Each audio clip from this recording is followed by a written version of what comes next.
narcissistic mothers and food. I want to share my experience with you with my own mother, who's a sociopath and a narcissist, and what she used to do with things around food and my body and what I learned from her and stuff that I'm still processing and unlocking today.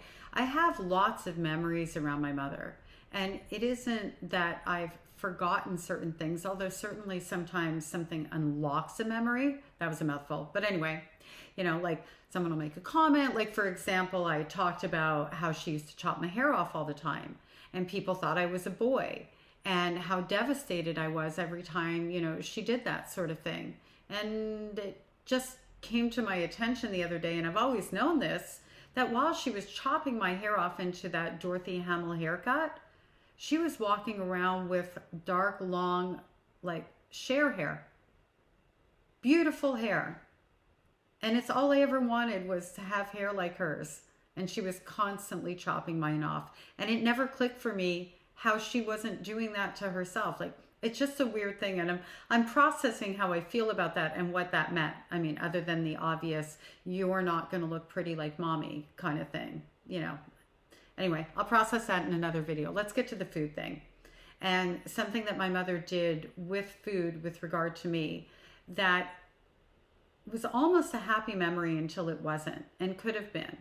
And it goes to the weaponization of very ordinary experiences or ordinary things that maybe a parent would do with a child that someone who is narcissistic will turn into abuse. And what's so tough about that is food is one of those things that we can never escape.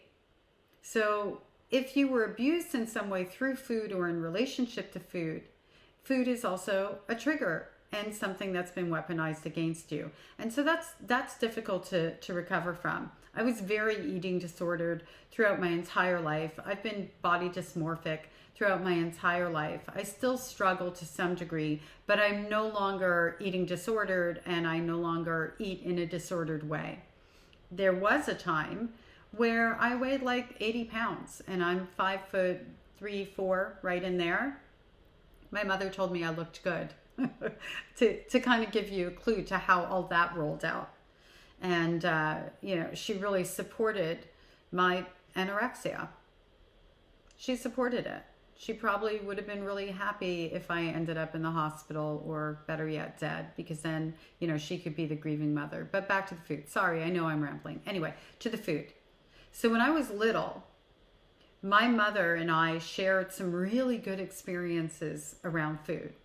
We lived in Miami, and she would take me to the 163rd Shopping Street Mall. I'm referencing it for anyone who's from there, who remembers that back in the day. And there was this candy store.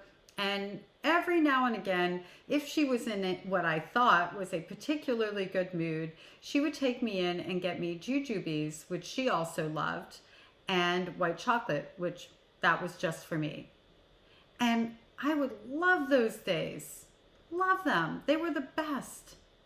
Until all the jujubes were gone and the white chocolate was gone. And then it would be, Marnie, you weren't supposed to eat all of that. Look at your ass. Like, your ass is fat. And then other members of the family would say, oh, look at her fat bum, because that's what my mother would use as wording with them. So I was getting it on both ends. And I think that the other members in the family were like referencing it like, oh, she's so cute. Look at her little bum kind of thing.